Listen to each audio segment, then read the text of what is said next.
الحمد لله وكفى وسلام على عباده الذين اصطفى أما بعد فأعوذ بالله من الشيطان الرجيم بسم الله الرحمن الرحيم ألف لام ميم الله لا إله إلا هو الحي القيوم نزل عليك الكتاب بالحق مصدقا لما بين يديه وأنزل التوراة والإنجيل سبحان ربك رب العزة عما يصفون وسلام على المرسلين والحمد لله رب العالمين اللهم صل على سيدنا ومولانا محمد وعلى آل سيدنا ومولانا محمد وبارك وسلم اللهم صل على سيدنا ومولانا محمد وعلى آل سيدنا ومولانا محمد وبارك وسلم اللهم صل على سيدنا ومولانا محمد وعلى آل سيدنا ومولانا محمد وبارك وسلم.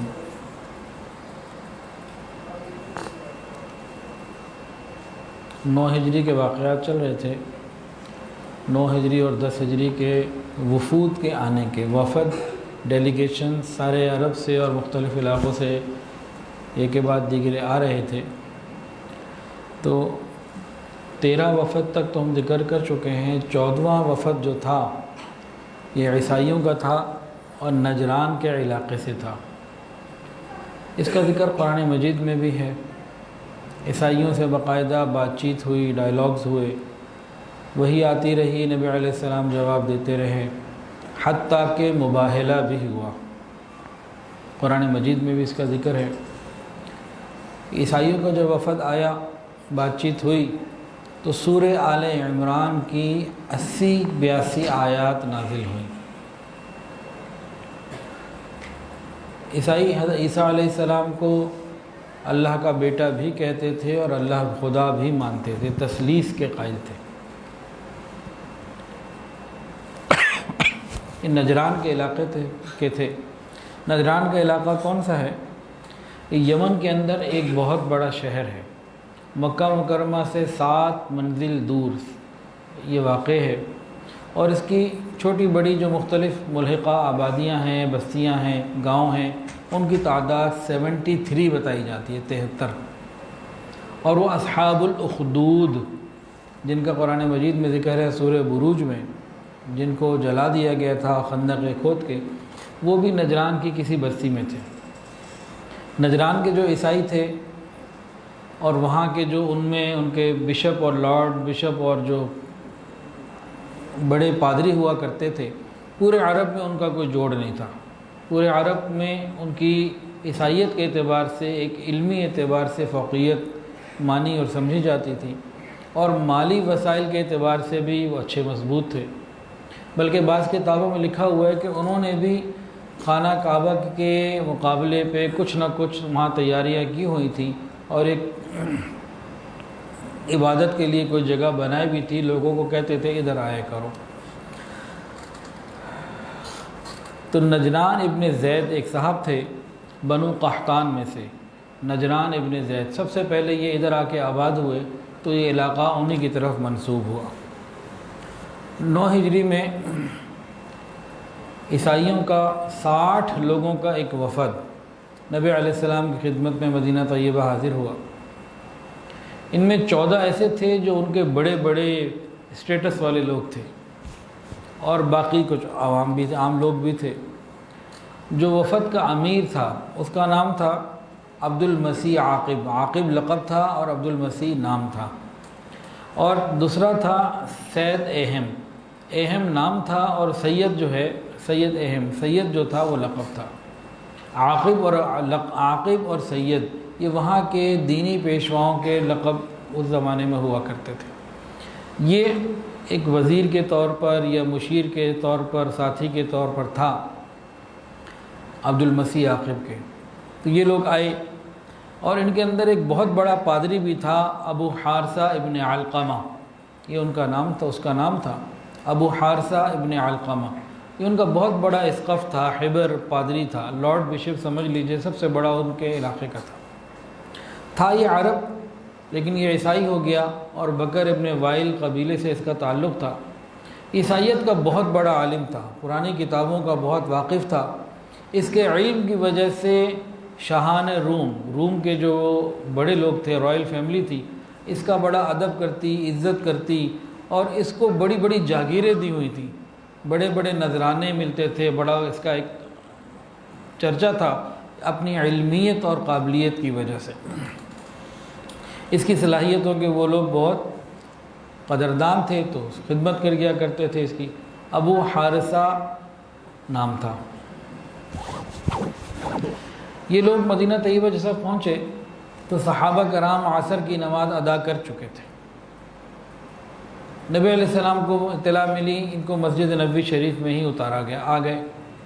اب ان لوگوں نے اپنی عبادت کرنی تھی، اپنی نماز پڑھنی تھی عیسائیت کے طریقے کے مطابق، تو وہ مشرق کی طرف منہ کر کے نماز پڑھنا چاہ رہے تھے۔ صحابہ نے روکا کہ بھئی مسجد ہے اور ہم بیت اللہ کی طرف رخ کر کے نماز پڑھتے ہیں، تم یہ کیا کرنے لگے ہو؟ لیکن نبی علیہ السلام کو پتہ لگا تو آپ نے اجازت دے دی کہ اچھا ٹھیک ہے، ابھی یہ آئے ہیں، ان کو اسلام کی دعوت دینی ہے، تو جدھر رخ کر کے نماز پڑھتے ہیں انہیں پڑھنے دو، ابھی تو بات چیت ہماری شروع ہی نہیں ہوئی، تو ان کو ابھی نہ روکا جائے۔ تو خیر انہوں نے جدھر رخ کر کے نماز پڑھنی تھی نماز پڑھ لی، اور یہ وفد جو ہے کئی دن رہا، اور کئی معاملات جو ہے وہ ان سے بات چیت میں آتے رہے۔ سب سے پہلے جو بات چیت ہوئی نا، وہ حضرت عیسیٰ علیہ السلام کی الوہیت اور ابنیت کے اوپر، کہ حضرت عیسیٰ علیہ السلام خدا ہیں ان کے بقول، اور اللہ کے بیٹے ہیں ان کے بقول، اس کے اوپر بات چیت سب سے پہلے یہاں سے شروع ہوئی۔ جو عیسائی تھے نجران کے، انہوں نے یہ پوچھا کہ اگر حضرت عیسیٰ علیہ السلام ابن اللہ یعنی خدا کے بیٹے نہیں ہیں تو ان کا باپ کون ہے؟ ہم کہتے ہیں خدا کے بیٹے ہیں، آپ کہتے ہیں نہیں ہیں۔ اچھا چلو جی، اگر آپ کہتے ہو خدا کے بیٹے نہیں ہیں تو پھر ان کا باپ کون ہے یہ بتائیے۔ سوال کس سے تھا؟ آقا نامدار حضرت محمد مصطفیٰ احمد مجتبیٰ سرکار دو عالم صلی اللہ علیہ وسلم سے تھا۔ اور آپ نے کتنے خوبصورت طریقے سے ان سوالات کے جوابات دیے کہ وہ اپنی تمام تر باتوں کے باوجود خاموش ہو گئے، اور حق کے سامنے انہیں خاموش ہونا پڑا۔ گو کہ ان کی اپنی اندر کی انانیت، دنیا کی محبت، اس نے کچھ رکاوٹ ڈالے رکھی، ورنہ وہ حق کے سامنے خاموش ہو گئے، دلیل کے سامنے دلیل سے بات نہیں کر سکے۔ ہاں، ضد اور ہٹ درمی ایک الگ چیز ہے، میں نہ مانوں یہ ایک الگ کارروائی ہے۔ نبی علیہ السلام نے پوچھا، ان کا سوال کیا تھا کہ اگر عیسیٰ علیہ السلام خدا کے بیٹے نہیں ہیں تو پھر ان کا باپ کون ہے؟ اگر حضرت عیسیٰ علیہ السلام اللہ کے بیٹے نہیں ہیں تو ان کا باپ کون ہے؟ اب نبی علیہ السلام نے فرمایا، تم کو خوب معلوم ہے کہ بیٹا باپ کے مشابہ ہوتا ہے۔ کہاں یہ بات تو صحیح ہے، بیٹا یقیناً باپ کے مشابہ ہوتا ہے۔ پھر نبی علیہ السلام نے جب ان کو اس بات پہ قائل کیا تو پھر فرمایا کہ دیکھو بھئی، نتیجہ یہ نکلا اس بات کا کہ اگر حضرت عیسیٰ علیہ السلام خدا کے بیٹے ہیں تو خدا کے ساتھ مشابہت ہونی چاہیے، اور اللہ تعالیٰ کے بارے میں تو یہ ہے لیس کمثلہ شیء، اللہ کے جیسا ہے ہی کوئی نہیں، ولم یکن لہ کفوا احد، اس کا کوئی ہمسر ہے ہی نہیں۔ پھر نبی علیہ السلام نے فرمایا، کیا تمہیں نہیں معلوم کہ ہمارا پروردگار، ہمارے سے مراد ہمارا بھی تمہارا بھی، ہم سب کا، مسلمانوں کا بھی عیسائیوں کا بھی، کیا ہمارا پروردگار حی لا یموت ہے؟ کیا تمہیں یہ نہیں معلوم؟ تم جانتے ہو نا کہ ہمارا پروردگار حی لا یموت ہے، یعنی زندہ ہے، کبھی اس پر موت نہیں آتی۔ اور وَإِنَّ عِيسَىٰ يَأْتِي عَلَيْهِ الْفَنَاءُ، اور عیسیٰ علیہ السلام پر موت آنے والی ہے، آنے والی ہے، آ چکی نہیں ہے، یہ نہیں فرمایا، آنے والی ہے۔ تو ان سب نے کہا بالکل ٹھیک کہہ رہے ہیں، ایسا ہی ہے۔ حضرت عیسیٰ علیہ السلام کے بارے میں نبی علیہ السلام ان کو سمجھانے کے لیے یہ بھی تو کہہ سکتے تھے نا، جو ان کا عقیدہ ہے کہ وہ کہتے ہیں کہ جی قتل بھی کر دیے گئے، صلیب بھی دے دیے گئے، تو یہ بھی تو کہا جا سکتا تھا ان کو سمجھانے کی خاطر، کیا خدا اتنا کمزور ہوتا ہے کہ بندے اس کو صلیب چڑھا دیں؟ تو آپ نے ایسی بات نہیں کی ہے نبی علیہ السلام، کیونکہ اللہ کے محبوب، اللہ کے انبیاء وہی بات کرتے ہیں جو حق ہوتی ہے، ادھر ادھر کی بات نہیں کرتے۔ تو آپ نے یہ بات نہیں فرمائی کہ بھئی ان کے عقیدے کا رد کرنا ہے، ان کو سمجھانا ہے، تو آپ نے وہی بات فرمائی جو حق تھی کہ بھئی اللہ تو حی لا یموت ہے، موت نہیں آتی، اور بیٹا باپ کے مشابہ ہوتا ہے۔ اس چیز کو اگر دیکھا جائے تو حضرت عیسیٰ علیہ السلام کو تو موت آنے والی ہے، آئی نہیں۔ پھر نبی علیہ السلام نے فرمایا تم کو معلوم ہے ہمارا پروردگار ہر چیز کا قائم رکھنے والا، تمام عالم کا محافظ اور نگہبان، اور ساری دنیا کا رزاق ہے، رزق پہنچانے والا ہے۔ کیا حضرت عیسیٰ علیہ السلام بھی ان میں سے کسی چیز کے مالک ہیں؟ ان سب نے جواب دیا نہیں۔ پھر نبی علیہ السلام نے پوچھا تم کو معلوم ہے اللہ تعالیٰ پر آسمان اور زمین کی کوئی چیز پوشیدہ نہیں، کیا حضرت عیسیٰ علیہ السلام کو اس سے بھی کچھ زیادہ معلوم ہے جو اللہ نے ان کو بتایا؟ یعنی ان کو تو اتنا ہی معلوم ہے نا جتنا اللہ نے بتایا، اللہ کو تو ہر چیز کا علم ہے۔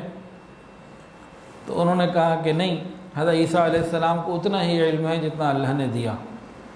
پھر نبی علیہ السلام نے پوچھا دیکھو تمہیں خوب معلوم ہے اللہ تعالیٰ نے حضرت عیسیٰ علیہ السلام کو رحم مادر میں پیدا کیا، پھر جس طرح چاہا ان کی شکل، جس طرح چاہا ان کی شکل و صورت کو بنایا، نین نقش اور سب کچھ جیسا اللہ نے چاہا اللہ تعالیٰ نے خود بنایا۔ اور تمہیں یہ بھی معلوم ہے اللہ تعالیٰ نہ کھاتے ہیں نہ پیتے ہیں، نہ پیشاب پخانے کی کوئی حاجت لاحق ہوتی ہے۔ ان کا جی آپ بالکل صحیح کہہ رہے ہیں، بے شک ایسا ہی ہے۔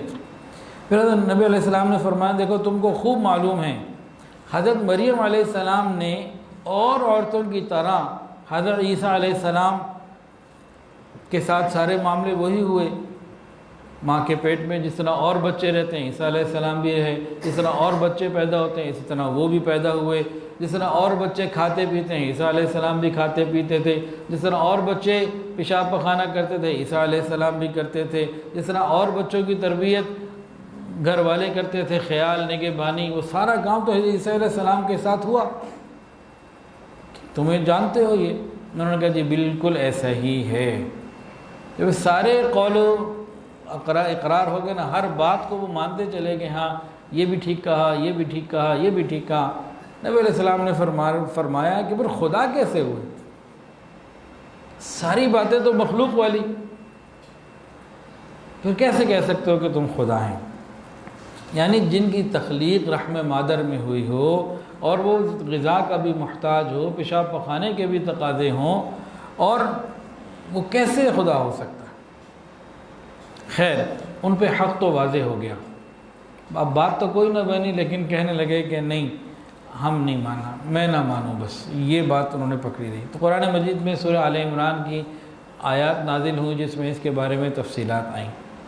اس کے بعد نبی علیہ السلام نے جب وہ خاموش ہو گئے نا، آپ نے ان کے اوپر اسلام پیش کیا کہ وہ اسلام لے آؤ۔ انہوں نے کہا ہم تو پہلے ہی مسلمان ہیں، ہم کیسے اسلام لے آئیں؟ نبی علیہ السلام نے فرمایا تمہارا اسلام کیسے ٹھیک ہو سکتا ہے کہ جب کہ تم خدا کے لیے بیٹا تجویز کرتے ہو، صلیب کی عبادت کرتے ہو اور خنزیر کھاتے ہو، تمہارا اسلام کیسے صحیح ہو سکتا ہے؟ تم تو صحیح اسلام والے نہیں ہو۔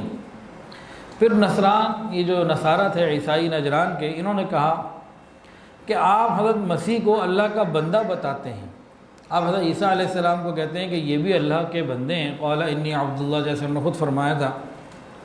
کیا آپ نے حضرت مسیح جیسا کسی کو دیکھا یا سنا بھی ہے کہ بن باپ کے پیدا ہو گیا؟ حضرت عیسیٰ علیہ السلام کی شان ہی کچھ اور ہے، اور آپ کہتے ہیں اللہ کے بندے، تو اللہ کے بندے کے تو باپ ہوتے ہیں، ماں بھی ہوتی ہے، تو آپ نے کبھی کوئی اور بھی دیکھا ہے ان کے جیسا کوئی مثال ہے؟ اب اللہ رب العزت نے قرآن نازل فرمایا ان مثل عیسیٰ عند اللہ کمثل آدم خلقہ من تراب ثم قال له کن فیکن۔ تحقیق عیسیٰ علیہ السلام کی مثال اللہ کے نزدیک حضرت آدم علیہ السلام کی مثال کی طرح ہے کہ مٹی سے ان کو پیدا کیا گیا، پھر اللہ نے کہا ہو جا تو وہ ہو گیا۔ وہ کہتے تھے کوئی اور ایسی مثال ہے؟ تو اللہ رب العزت نے حضرت آدم علیہ السلام کی مثال پیش کر دی جو ان سے بھی بڑھ کے ہے۔ کیا مطلب؟ حضرت عیسیٰ علیہ السلام کے والد نہ تھے، ماں تو تھی، حضرت آدم علیہ السلام کی نہ ماں نہ باپ، ان مثل عیسیٰ عند اللہ کمثل آدم، کہتے ہیں عیسیٰ علیہ السلام کی مثال تو آدم علیہ السلام جیسی ہے۔ اگر ان کو خدا یا خدا کا بیٹا کہنا ہے تو پھر آدم علیہ السلام کو کیا کہو گے بھائی؟ ان کو اللہ کا بندہ مانتے ہو تو ان کو کیوں نہیں مانتے؟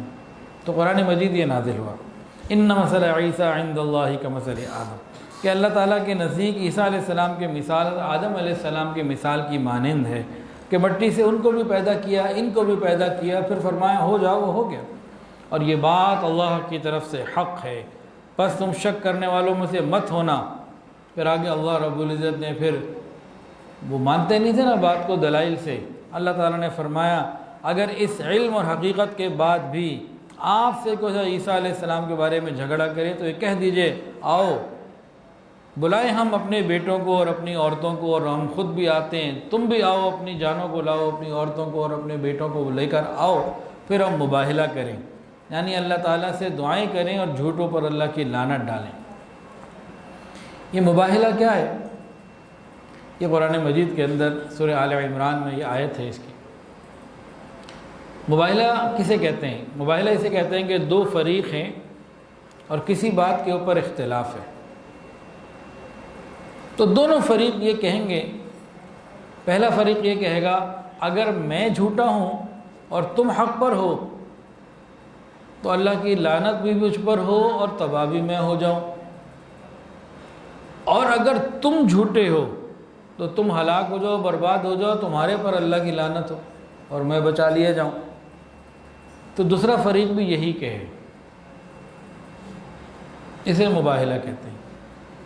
خیر جب اللہ رب العزت کا حکم آیا، آیت قرآن آ گئی، رسول اللہ صلی اللہ علیہ وسلم مباہلے کے لیے تیار ہو گئے اور ان کو چیلنج دے دیا آ جاؤ۔ اگلے دن نبی کریم صلی اللہ علیہ وسلم مباہلے کے لیے جب تیار ہو کے آئے تو امام حسن رضی اللہ تعالیٰ عنہ، امام حسین رضی اللہ تعالیٰ عنہ، فاطمہ الزہرا رضی اللہ تعالیٰ عنہ اور حضرت علی رضی اللہ تعالیٰ عنہ، ان سب کو لے کر آئے اور بالکل تیار تھے کہ آؤ جی پھر ٹھیک ہے، ابھی ہم ایک دوسرے پہ اس طرح مباہلہ کرتے ہیں، پھر جو حق ہوگا وہ بچ جائے گا، جو جھوٹا اور باطل ہوگا وہ تباہ ہو جائے گا، اللہ کے عذاب کی پکڑ میں آ جائے گا۔ اب یہ عیسائی بھی سامنے سے آ گئے، انہوں نے جب اتنے خوبصورت نورانی اور منور چہروں کو دیکھا مرعوب ہو گئے، ڈر گئے اور ایک دم رک گئے، اور نبی علیہ السلام سے کہا کہ دیکھیں بھئی ہمیں کچھ ذرا مشورے کی مہلت دے دیں، ابھی تھوڑا سا ٹائم دے دیں۔ اب وہی مہلت نکال کے پھر ذرا سائڈ پہ ہو گئے، گویا کہ بھاگ گئے اور سائڈ پہ ہو کے آپس میں مشورہ کرنے لگے۔ اور جب مشورہ کرنے لگے تو سید اہم نے عبد المسیح عاقب سے کہا کہ خدا کی قسم تمہیں خوب معلوم ہے کہ یہ نبی مرسل ہیں، نبی ہیں، پکے نبی ہیں، تم نے اگر ان سے مباہلہ کر لیا تم ہلاک اور برباد ہو جاؤ گے۔ خدا کی قسم میں ایسے چہروں کو دیکھ رہا ہوں، اتنے نورانی چہرے ہیں، اگر یہ اللہ سے دعا کریں کہ یا اللہ پہاڑ یہاں سے ہٹ جائیں تو پہاڑ یہاں سے ہٹ جائیں گے۔ اور کوئی قوم ایسی دنیا میں نہیں گزری کہ نبی کے ساتھ مباہلہ کیا اور بچ گیا، تم نے اگر مباہلہ کیا تم بھی تباہ و برباد ہو جاؤ گے، تم نہیں بچ سکتے۔ ہاں اب اگر تم اپنی ضد اور ہٹ درمی پہ قائم رہنا ہی چاہتے ہو، تم اپنا دین نہیں چھوڑنا چاہتے، پھر صلح کر لو، کچھ جزیہ دے دو، کچھ اس طریقے سے معاملات طے کر لو، اس طرح سے 1 to 1 مت ہو جاؤ، حق ان کے ساتھ ہے اور غلط ہم ہیں، یہ بات ہم سب کو خوب معلوم ہے۔ خیر ان لوگوں نے آپس میں طے کیا، پھر نبی علیہ السلام کو آ کے بتایا کہ ہم مباہلہ نہیں کرتے، آپ ہم سے کیا جزیہ لینا چاہتے ہیں وہ بتائیں اور ہم وہ دینے کے لیے تیار ہیں اور ہم سے صلح کر لیجیے۔ نبی علیہ السلام نے ان کی بات سنی، پھر آپ نے فرمایا قسم ہے اس ذات پاک کی جس کے قبضے میں میری جان ہے، عذاب اہل نجران کے سروں پر آ گیا تھا، اگر یہ لوگ مباہلہ کرتے تو بندر اور سور بنا دیے جاتے اور تمام وادی آگ بن کر ان کے اوپر برستی اور تمام اہل نجران ہلاک ہو جاتے، حتیٰ کہ درختوں کے اوپر کوئی پرندہ بھی باقی نہ رہتا، یہ سب تباہ ہو جاتے اگر یہ مباہلے کے لیے آ جاتے۔ خیر پھر اگلے دن نبی کریم صلی اللہ علیہ وسلم نے ان کے ساتھ ایک معاہدہ کیا اور کچھ اس کی تفصیلات نکات جو طے کیے، جن میں سے بعض یہ ہیں۔ پہلی بات یہ کہ اہل نجران کو سالانہ 80,000 درہم ادا کرنے ہوں گے، 40,000 رجب کے مہینے میں اور 40,000 سفر کے مہینے میں۔ فرمائیں کہ اہل نجران پہ جو ہم اپنا قاصد بھیجیں گے 1 مہینے تک یہ اس کی مہمان نوازی کریں گے۔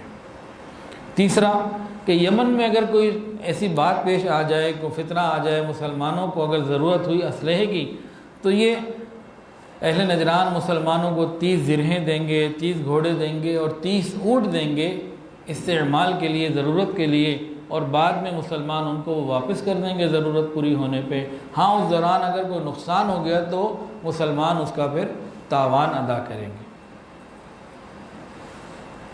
چوتھی شرط یہ رکھی کہ اللہ اور اس کے رسول ان کے جان و مال کی حفاظت کا ذمہ دار ہے، ان کے اموال، ان کے املاک، ان کی ساری چیزیں، جائیدادیں، ان کے حقوق، ان کے عبادت کے طور طریقے اور ان کے جو پادری ہے وہ سب کچھ اسی طرح ایز اٹ از چلتا رہے گا، کوئی تبدل اور کوئی تغیر ان میں نہیں ہوگا، اور جاہلیت کے زمانے میں سے کسی خون کا ان سے مطالبہ نہ ہوگا، اور ان کی سرزمین میں کوئی لشکر بھی داخل نہیں ہوگا۔ وہ جزیہ دیتے رہیں، امن کے ساتھ اپنا وہاں زندگی گزارتے رہیں اپنے دین اور اپنے معاملات کے مطابق۔ ہاں، پانچویں بات یہ تھی، جو شخص ان سے حق کا مطالبہ کرے گا تو ظالم اور مظلوم کے درمیان انصاف کے مطابق فیصلہ ہوگا۔ اگر کوئی کہتا ہے جی ان لوگوں نے ہمارے ساتھ اچھا کیا، برا کیا، تو وہ جو بھی معاملہ ہوگا وہ حق اور انصاف کے مطابق ہوگا۔ اور چھٹی بات یہ فرمائی، جو شخص سود کھائے گا میرا ذمہ اس سے بری ہے۔ مسلمانوں میں سے کوئی سود کھائے تو اس کا ذمہ کون لے؟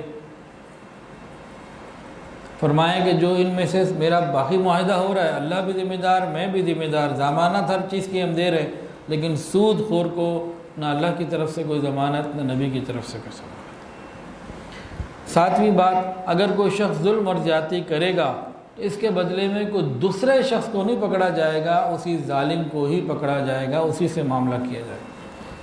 اور لکھا کہ یہ اللہ اور اس کے رسول کا ذمہ ہے جب تک یہ لوگ ان باتوں پر قائم رہیں۔ ہاں، معاہدے کی خلاف ورزی کریں تو پھر خود توڑنے والے ہوئے، خود باغی ہوئے۔ پھر بعد مسلمانوں نے اس معاہدے کے اوپر دستخط کیے، صحابہ نے، ہے اس میں سے ابو سفیان رضی اللہ تعالیٰ عنہ، اعلان ابن عمر، مالک ابن عوف، اقرا ابن حابس اور مغیرہ ابن شعبہ رضی اللہ تعالیٰ عنہ اجمعین، ان لوگوں نے مسلمانوں کی طرف سے اس عہد نامے کے اوپر دستخط کیے۔ جب یہ عیسائی واپس جانے لگے نجران کے تو انہوں نے نبی علیہ السلام سے عرض کیا، یا رسول اللہ، کوئی ایک شخص ہمارے ساتھ بھیج دیجئے، ہو وہ امانت دار، امین، ہم وہاں جائیں گے، جو مال ہم نے طے کیا آپ کو دینا ان کے حوالے کر دیں گے، امین ہو تاکہ پورا آپ کو پہنچا دیں۔ نبی کریم صلی اللہ علیہ وسلم نے ارشاد فرمایا، میں نہایت امانت دار شخص کو تمہارے ساتھ کروں گا۔ یہ کہہ کے ابو عبیدہ الجراح رضی اللہ تعالیٰ عنہ کو، جو عشرہ مبشرہ میں سے بھی ہیں، ان کو فرمایا کہ یہ جائیں گے، اور فرمایا کہ امین هذه الامہ، یہ اس امت کے امین ہیں۔ ان کو روانہ کر دیا۔ اب یہ لوگ روانہ ہو گئے، مدینہ سے چلے۔ اب نجران کے قریب جب پہنچ گئے تھے اور نجران صرف ایک منزل باقی رہ گیا تھا، تو وہاں کے لوگوں کو پتہ لگ گیا کہ نجران کے لوگ واپس آ رہے ہیں، جو ہمارا وفد گیا ہوا تھا مدینہ یہ واپسی پر ہے۔ وہ لوگ آگے آئے، آگے بڑھ کر ان لوگوں کا استقبال کیا اور سلام دعا ہوئی، خیر خیریت ہوئی، پوچھا بھئی کیا بنا؟ اب ان لوگوں نے، جو وفد کے لوگ تھے، جو تحریری معاہدہ ہوا تھا وہ آنے والوں کے سپرد کیا، اور آنے والوں میں بھی ایک بڑا پادری تھا، وہ اس کو دیکھ کے پھر پڑھنے لگا۔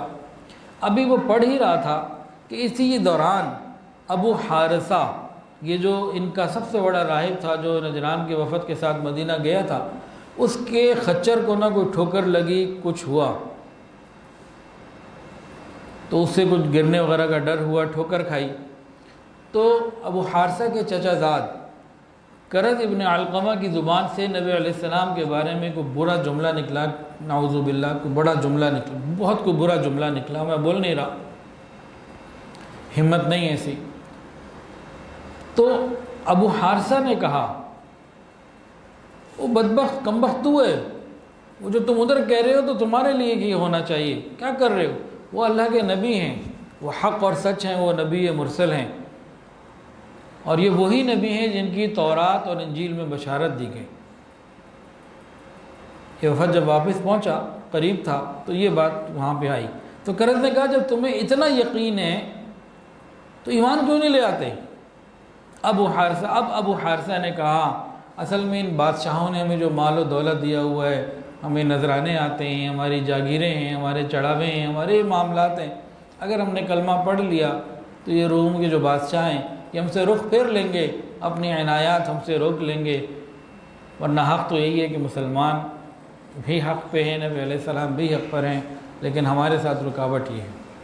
کرد ابن علقمہ نے جیسے یہ بات سنی نا اپنے چچا زاد بھائی سے، جو عیسائیوں کا بہت بڑا عالم، جن کے اوپر یہ اپنی ہر بات یقین رکھتے تھے، وہاں سے اپنی اونٹنی نکالی، کہا میں تو اس کو مدینہ پہنچ کے ہی کھولوں گا، یعنی میں راستے میں کہیں اور انتظار نہیں کر سکتا، اب میں مدینہ جاؤں گا۔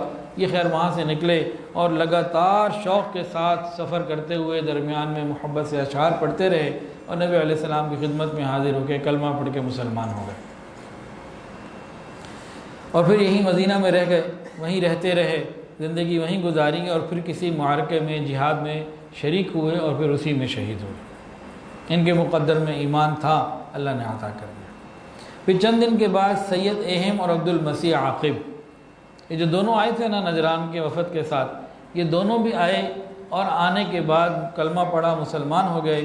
رسول اللہ صلی اللہ علیہ وسلم نے ان کو حضرت ابو ایوب انصاری رضی اللہ عنہ کے مکان میں رکھا، ان کی ایک مہمان نوازی کی خیال کیا، لیکن وہ ابو حارثہ وہ نہیں آیا۔ نجران میں دو فریق تھے، ایک کو کہا جاتا ہے امیین اور ایک کو کہا جاتا تھا نصارہ کے دو فرق تھے، نصارہ کے دو فریق تھے، دو فرقے کہہ لیجئے، دو گروہ کہہ لیجئے۔ تو ان میں سے ایک تو مکمل مسلمان ہو گئے تھے، نبی علیہ السلام نے وہاں پہ حضرت علی کو بھیجا تھا کہ ابھی ان سے زکوٰۃ صدقات وغیرہ وصول کیے جائیں، اللہ کا حکم پورا کیا جائے۔ اور دوسرا ایک تھا جو مسلمان نہیں ہوا، ان لوگوں نے پھر جزیہ دینا قبول کیا اور ان کی طرف جزیہ لینے کے لیے بھیجا گیا۔ تو کتابوں میں دونوں بات ملتی ہیں، تو اس میں ایک فرق ہے کہ جو لوگ مسلمان ہو گئے ان سے زکوٰۃ کی وصولی، اور جو مسلمان نہ ہوئے ان سے جزیے کی وصولی، یہ سلسلہ قائم ہوا۔ تو یہ نجران کا واقعہ پیش آیا۔ اس کے علاوہ ایک صاحب تھے فروہ ابن عمر جذامی، یہ شاہ روم کی طرف سے شام کے بعض علاقوں کے معان اور ارض شام کے بعض علاقوں کے عامل اور والی تھے، گورنر تھے۔ نبی کریم صلی اللہ علیہ وسلم نے ان کو ایک خط بھیجا، قاصد بھیجا اور اسلام کی دعوت دی، فوراً کلمہ پڑھ کے مسلمان ہو گئے، اور ایک اپنے قاصد کو نبی علیہ السلام کی خدمت میں بھیجا اور کچھ اس میں باتیں بتائیں اور کچھ چیزوں کو بھیجا، جو بھی سلسلہ تھا۔ اہل روم کو جب پتہ لگا کہ فروہ مسلمان ہو گیا، فوری طور پر انہوں نے جو ہے ان کو گرفتار کر کے پھانسی پہ لٹکا دیا، وہ شہید ہو گئے۔ اور جب پھانسی پہ لٹکانے لگے ان کو، تو یہ شعر پڑھنے لگے کہ مسلمانوں کے سردار کو گویا نبی علیہ السلام کو میرے سلام اور یہ خبر پہنچا دو کہ میں، میری ہڈیاں اور میرا ہر سب کچھ اب جو ہے وہ اللہ رب العزت کی اطاعت میں ہے، اب جو بھی ہوگا سب خیر ہے۔ ایک قبیلہ تھا بنو سعد، 9 ہجری میں وہاں سے ایک قاصد آئے، زمام ابن ثعلبہ، یہ نبی علیہ السلام کی خدمت میں آئے اپنے علاقے کی طرف سے، کیونکہ وفود مستقل آنے لگے فتح مکہ اور حنین اور سب چیزوں کے بعد، 9 ہجری کے حج کے بعد، اب تو جناب سارے عرب سے لوگ آتے رہے تھے۔ اذا جاء نصر اللہ والفتح ارأیت الناس يدخلون فی دین اللہ افواجا، یہ وہ دور چل رہا ہے کہ جگہ جگہ سے لوگ آ رہے ہیں۔ تو لوگ آتے تھے نبی علیہ السلام کی خیر خیریت لینے، حالات لینے، پھر اس کے بعد کلمہ پڑھ کے مسلمان ہو جاتے تھے۔ تو یہ زمام ابن ثعلبہ آئے، اونٹ پر آئے تھے، مسجد کے قریب دیوار پہ اپنے اونٹ کو باندھ دیا، پھر مسجد نبی شریف کے اندر داخل ہوئے۔ نبی علیہ السلام بیٹھے تھے، صحابہ بیٹھے تھے، پوچھا تم میں سے محمد کون ہے؟ تو صحابہ نے بتایا کہ وہ جو صاحب بیٹھے ہوئے ہیں نا مکرم، وہ جو ہیں تکیہ لگائے ہوئے ہیں، یہ ہیں حضور پاک صلی اللہ علیہ وسلم، یہ ہے محمد صلی اللہ علیہ وسلم۔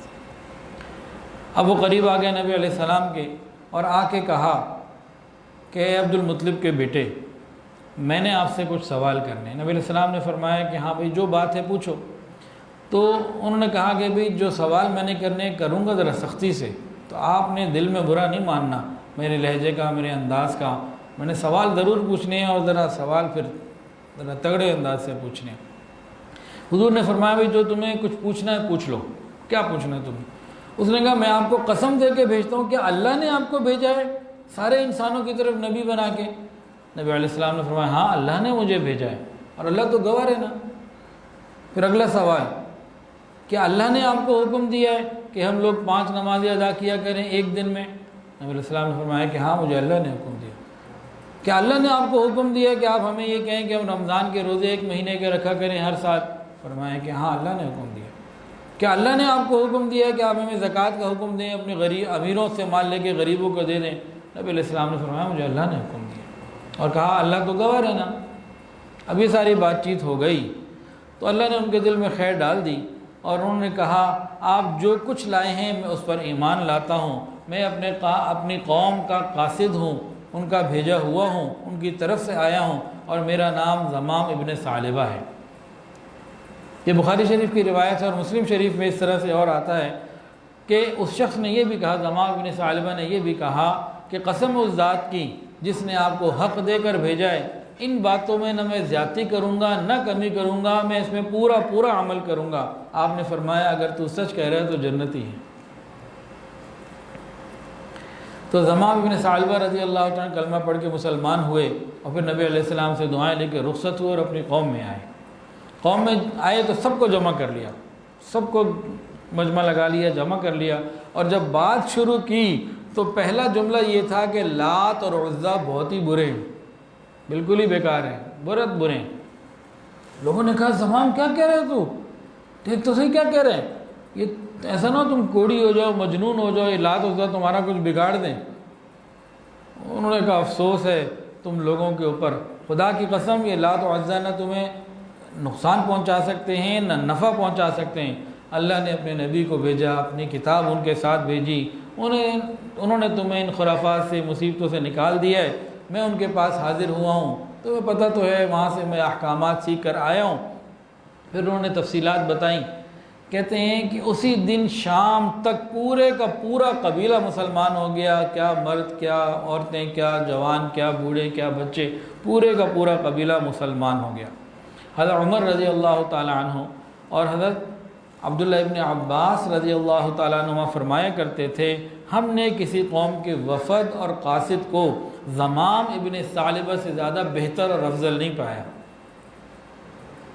کہ بات چیت یہاں بھی کی اور وہاں بھی کی اور 100% جو ہے نا وہ رزلٹ آیا، تو کہ یہ ہم نے ان کو بہت اچھا پایا۔ اچھا، اس حدیث میں آتا ہے کہ نبی علیہ السلام جو ہے، اس واقعے میں آپ نے سنا کہ نبی علیہ السلام ٹیک لگائے ہوئے، تکیہ لگائے ہوئے بیٹھے ہوئے تھے۔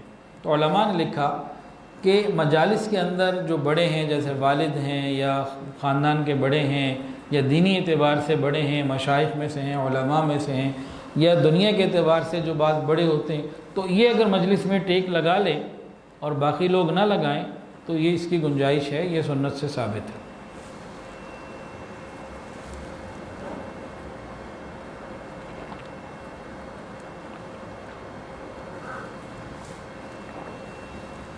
پھر ایک وفد آیا طارق ابن عبداللہ محاربی کا۔ یہ طارق ابن عبداللہ کہتے ہیں کہ میں مکہ مکرمہ کے بدار ذی المجاز میں تھا، تو میں نے دیکھا کہ ایک شخص آواز لگا رہا ہے، قولوا لا الہ الا اللہ تفلحوا، اے لوگوں کلمہ پڑھ لو کامیاب ہو جاؤ گے، کہہ دو کہ اللہ ایک ہے، اللہ کے سوا کوئی عبادت کے لائق نہیں، کامیاب ہو جاؤ گے۔ پھر میں نے دیکھا ایک اور شخص پیچھے پیچھے دوڑتا آ رہا ہے اور اس کو پتھر مار رہا ہے اور لوگوں کو کہہ رہا ہے یا ایھا الناس انہ کذاب، اے لوگوں اس کی بات نہ ماننا، یہ جھوٹا ہے، اس کی تصدیق مت کرنا۔ میں بڑا حیران ہوا، پھر میں نے لوگوں سے پوچھا یہ کیا ماجرا؟ تو انہوں نے کہا بنو ہاشم میں سے ایک شخص ہے، محمد ان کا نام ہے، وہ کہتے ہیں میں اللہ کا رسول ہوں، اور وہ کہتے ہیں قولوا لا الہ الا اللہ تفلحوا، اور یہ پیچھے دوڑنے والا شخص انہی کا چچا ہے، ابو لہب ہے، اور یہ اس طریقے سے کرتا ہے۔ کہتے ہیں یہ تو بہت پرانی بات تھی۔ پھر اس کے بعد نبی علیہ السلام نے ہجرت کی، مدینہ آئے اور حالات گزرتے گئے، لوگ جوق در جوق اسلام میں داخل ہونے لگے۔ تو پھر میں اپنے ایک وفد کے ساتھ، اپنے ایک ساتھیوں کے ساتھ مدینہ طیبہ آیا کہ مدینہ کی کھجوریں خریدیں۔ تو ہم لوگ ربضہ سے نکلے، ربضہ سے پھر ہمارا جب وفد چلا تو ہم جب مدینہ کے قریب پہنچے تو ایک باغ تھا، وہاں ہم اترنے ہی لگے ہیں کہ ہم نے ایک شخص کو دیکھا کہ عام سا لباس ہے اور دو پرانی سی چادریں اوڑھی ہوئی ہیں۔ وہ ہمارے پاس آئے، ہمیں سلام کیا اور ہم سے پوچھا کہاں سے آئے ہو؟ ہم نے کہا ربضہ سے آئے ہیں۔ کہاں جانا ہے؟ ہم نے کہا مدینہ جانا ہے۔ تو بھائی کیوں جانا ہے؟ کہ بھئی اس لیے جا رہے ہیں کہ مدینہ طیبہ میں جا کر کھجوریں خریدیں، ہم تاجر ہیں، مال خریدنے کے لیے مدینہ جانا چاہتے ہیں۔ یہ سوال جواب ہوئے۔ پھر کہتے ہیں کہ ہمارے پاس ایک ریڈ کلر کا سرخ اونٹ تھا۔ سرخ اونٹ یہ بڑی قیمتی چیز ہوتی تھی، بڑی عمدہ سواری اور بڑا اس کا ایک مقام ہوتا تھا، پوزیشن ہوتی تھی۔ ہمارے پاس ایک سرخ اونٹ تھا۔ اس آنے والے شخص نے ہم سے کہا کیا یہ اونٹ بیچنا چاہتے ہو؟ کہا اگر اس کے بدلے تمہیں اتنی کھجوریں دے دی جائیں، کہا اتنی کھجوروں کے بدلے ہم یہ اونٹ دینے کے لیے راضی ہیں، آپ یہ اونٹ لے لیں اور ہمیں اتنی کھجوریں مدینہ کی دے دیں، یہ ڈیل ہماری طے ہو گئی۔ تو اس آنے والے نے کہا ٹھیک ہے بھئی ڈیل طے ہو گئی، اونٹ لیا اور چلے گئے۔ جب وہ چلے گئے تو ہم پریشان حیران آپس میں گفتگو کر رہے ہیں کہ بھئی ہم نے کتنا قیمتی اونٹ ایک ایسے بندے کو دے دیا جس کا نہ نام پتہ، نہ کوئی تعارف، نہ کوئی پہچان، نہ کوئی رابطہ۔ وہ ہمارے پاس آیا، بات چیت کی، کہا اونٹ دے دو، اتنی کھجوریں دوں گا، ہم نے دے دیا، وہ لے کے چلے بھی گئے۔ یہ کیا ہم سے ہو گیا؟ یہ کیا معاملہ ہوا؟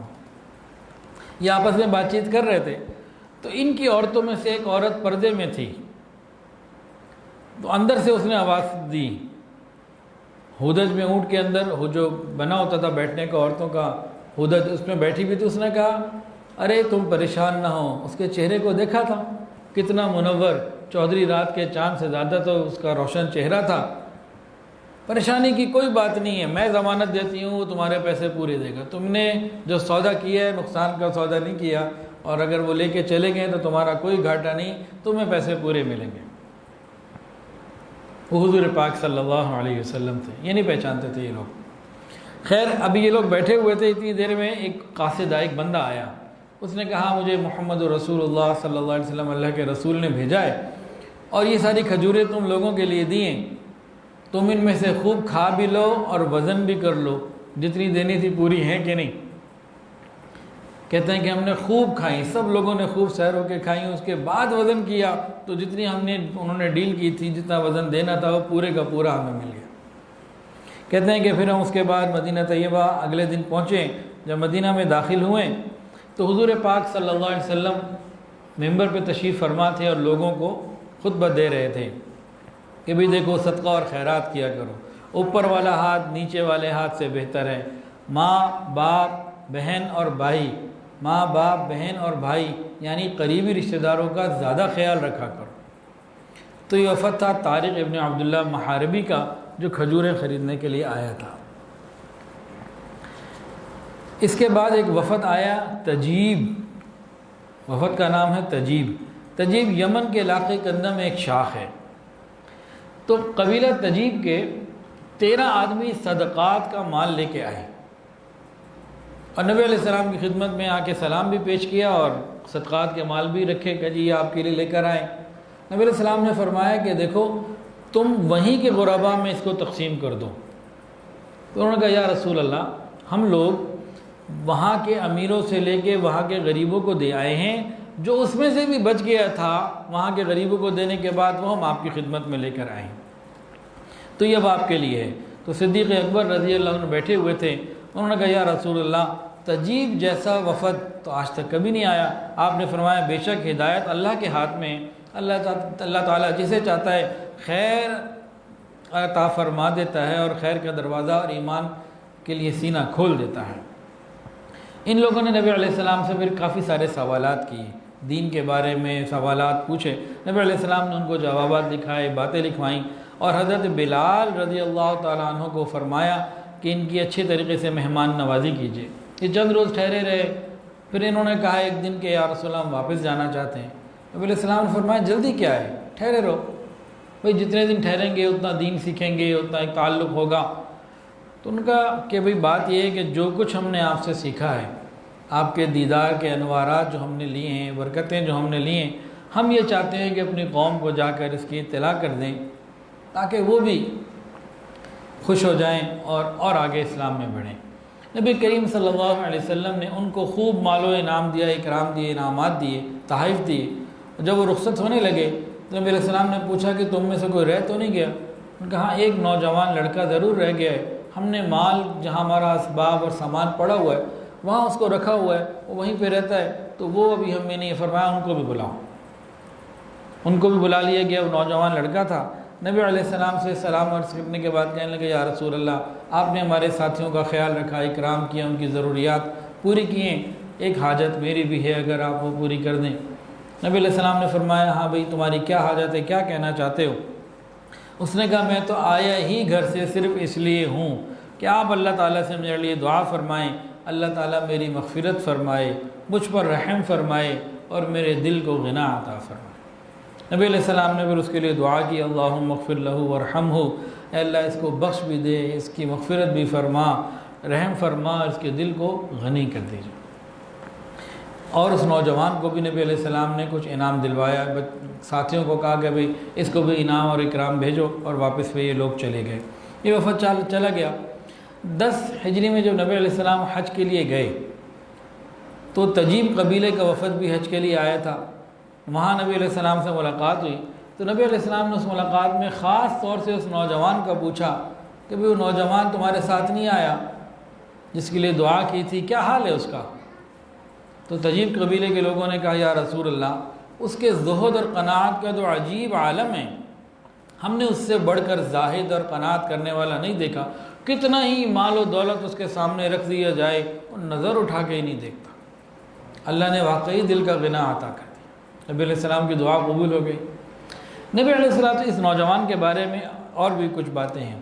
جب نبی علیہ السلام پردہ فرما گئے، دنیا سے تشریف لے گئے، تو یمن کے اندر ان کے علاقے میں، تجیب کے علاقے میں لوگوں نے ارادہ کیا ہم اسلام کو چھوڑ دیں، دین کو چھوڑ دیں۔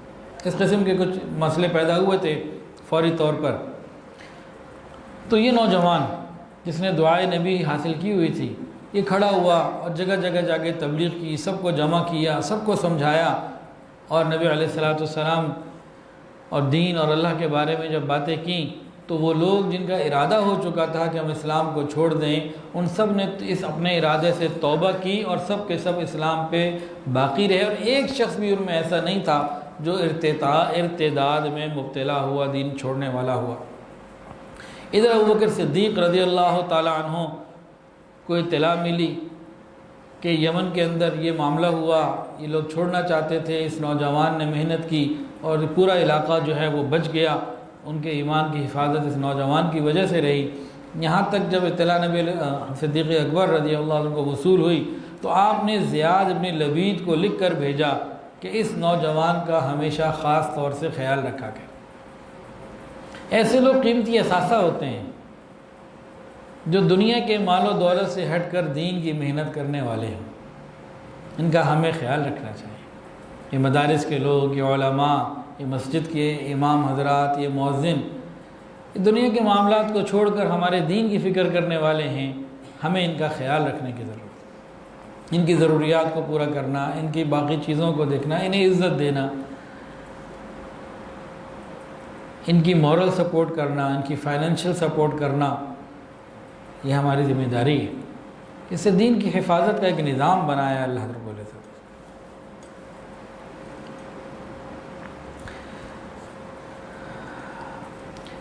19واں وفد تھا حزین کا۔ 19واں وفد آنے کی ترتیب سے نہیں کہ 19 نمبر پر یہ آئے، کتابوں میں جو ترتیب لکھی ہے اس کی بات کر۔ تو ایک وفد آیا حزین کا، جس وقت وہ پہنچا نا مسجد نبوی شریف میں تو حضور صلی اللہ علیہ وسلم نماز جنازہ پڑھ رہے تھے۔ یہ لوگ علیحدہ بیٹھ گئے، نماز میں شریک ہی نہ ہوئے۔ آپ جب فارغ ہو گئے تو دیکھا اس سائڈ پہ بیٹھے، ہم کو بلایا، بھئی کیا بات ہے، تم نماز نہیں پڑھی، تم مسلمان نہیں ہو؟ کہا بلا شبہ مسلمان ہیں۔ پھر تم نے اپنے بھائی کی نماز جنازہ میں شرکت کیوں نہیں کی؟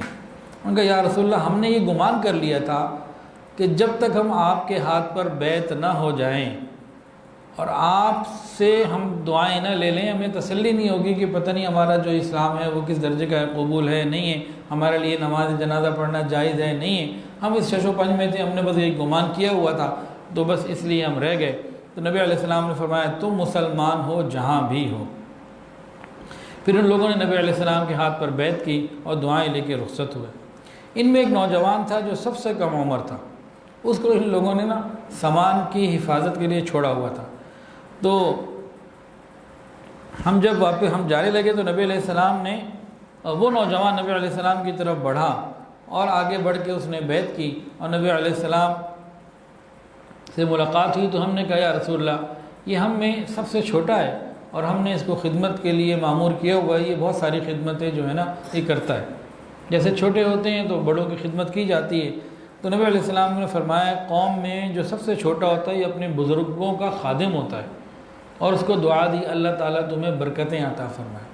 خدمت والوں کو دعائیں خوب ملتی ہیں، فرمایا اللہ تعالیٰ تمہیں خوب برکتیں عطا فرمائے۔ اللہ کے نبی کی دعا تھی، قبول ہو گئی، اور نبی علیہ السلام کی دعا کی برکت سے وہی سب سے زیادہ بہتر بنا، سب سے بڑا عالم دین عالم قرآن بنا، اور نبی علیہ السلام نے پھر اسی بچے کو اس پورے علاقے کے اوپر، ان لوگوں کے اوپر امیر اور امام مقرر کر دیا کہ دین کا علم زیادہ رکھنے والا ہے۔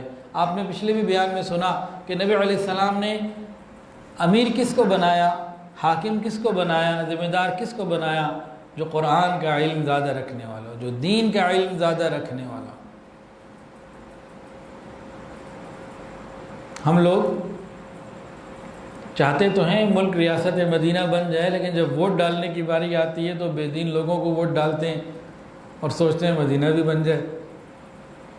تو نبی علیہ السلام کا چناؤ تو دین کی طرف تھا، تو آپ نے جو قرآن کے عالم زیادہ تھے، نوجوان تھے، عمر میں کم تھے، چھوٹے تھے، ان کو امیر اور حاکم بنا دیا۔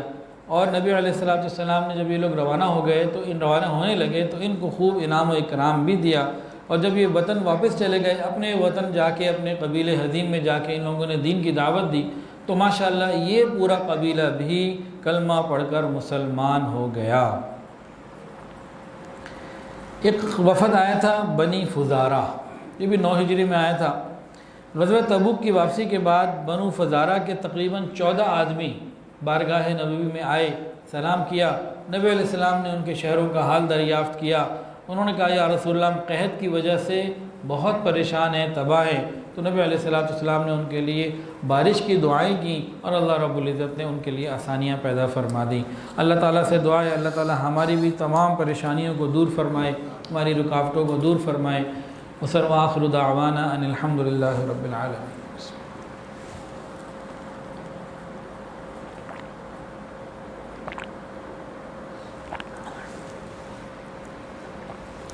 توبہ کے کلمات پڑھ لیجئے، جو بیعت ہونا چاہیں وہ بیعت کی نیت بھی کر سکتے ہیں۔ ساتھ ساتھ پڑھ لیجئے بسم اللہ الرحمن الرحیم، لا الہ الا اللہ محمد الرسول اللہ، اشہد ان لا الہ الا اللہ و اشہد ان محمدا عبدہ و رسولہ، استغفر اللہ ربی من کل ذنب و اتوب الیہ، استغفر اللہ ربی من کل ذنب و اتوب الیہ، استغفر اللہ ربی من کل ذنب و اتوب الیہ برحمتک یا ارحم الراحمین۔ الحمدللہ ان کلمات سے ہم توبہ طائب ہو چکے ہیں۔ 6 معمولات ہیں، اگر پابندی سے کریں گے تو انشاءاللہ دلوں میں اللہ کی محبت بڑھے گی۔ پہلی چیز ہے استغفار، استغفر اللہ ربی من کل ذنب و اتوب الیہ۔ دوسری چیز ہے درود شریف، اللہم صلی علی سیدنا و مولانا محمد وعلی آل سیدنا و مولانا محمد وبارک وسلم۔ یہ دونوں چیزیں صبح شام 100 مرتبہ چلتے پھرتے کام کاج کے دوران بھی پڑھ سکتے ہیں۔ وضو ہو تو بہت اچھا، نہ بغیر وضو کے بھی پڑھ سکتے ہیں۔ تیسری چیز ہے قرآن مجید کی روزانہ تلاوت، 1 سپارہ ہو جائے تو بہت اچھا، یہ تو آدھا سپارہ صحیح۔ ایسا نہ ہو کہ ہم فیس بک کا پیج تو روز کھولیں اور قرآن مجید کا پیج نہ کھول سکیں۔ چوتھی چیز ہے وقوف قلبی، اللہ رب العزت کا دھیان، چلتے پھرتے اللہ تعالیٰ کی طرف متوجہ رہنا۔ 5ویں چیز ہے مراقبہ، مراقبہ کہتے ہیں آنکھوں کو بند کر کے، سر کو جھکا کے، خیال کر کے بیٹھ جانا کہ اللہ کی رحمت آ رہی ہے، میرے دل میں سما رہی ہے، اور میرا دل کہہ رہا ہے اللہ اللہ اللہ۔ 10-15 منٹ کے لیے ساری دنیا سے ہٹ کٹ کے ہم پابندی سے اگر مراقبہ کر لیں گے تو دلوں کے اندر اللہ کی محبت بڑھتی چلی جائے گی۔ پوری شریعت انشاءاللہ تعالی ہلکی پھلکی ہوگی ان معمولات کی پابندی سے۔ اور چھٹی چیز ہے رابطہ شیخ۔ ہم تھوڑی دیر کے لیے ذکر قلبی کر لیجئے، مراقبہ، آنکھوں کو بند کر لیجئے، سروں کو جھکا لیجئے، یہ خیال کر کے بیٹھیے کہ اللہ کی رحمت آ رہی ہے، میرے دل میں سما رہی ہے، اور میرا دل کہہ رہا ہے اللہ اللہ اللہ۔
لا الہ الا اللہ محمد رسول اللہ۔ دعا کر لیجیے۔ الحمدللہ رب العالمین، الحمدللہ رب العالمین، وصلی اللہ علی النبی الامی الکریم۔ ربنا ظلمنا انفسنا وان لم تغفر لنا وترحمنا لنکونن من الخاسرین۔ اللہ ہم آپ کے عاجز مسکین بندے ہیں، اللہ ظاہر میں بندے، حقیقت میں نہایت ہی گندے ہیں۔ یا اللہ ہمارے دلوں کی گندگیوں کو دور فرما، ہمارے سینوں کو اپنے نور سے منور فرما، ہمارے دلوں کو اپنی یاد سے آباد فرما۔ رب کریم سینوں کو اپنی محبت سے لبریز فرما، خطاؤں سے درگزر فرما، عیبوں کی پردہ پوشی فرما۔ رب کریم اپنی رحمتوں کی پشت پناہی نصیب فرما۔ رب کریم سر کے بالوں سے لے کر پاؤں کے ناخنوں تک نیکی تقوی عطا فرما، حیا اور پاک دامنی والی زندگی عطا فرما۔ یا اللہ تمام حاضرین کی تمام دلی نیک جائز حاجات کو پورا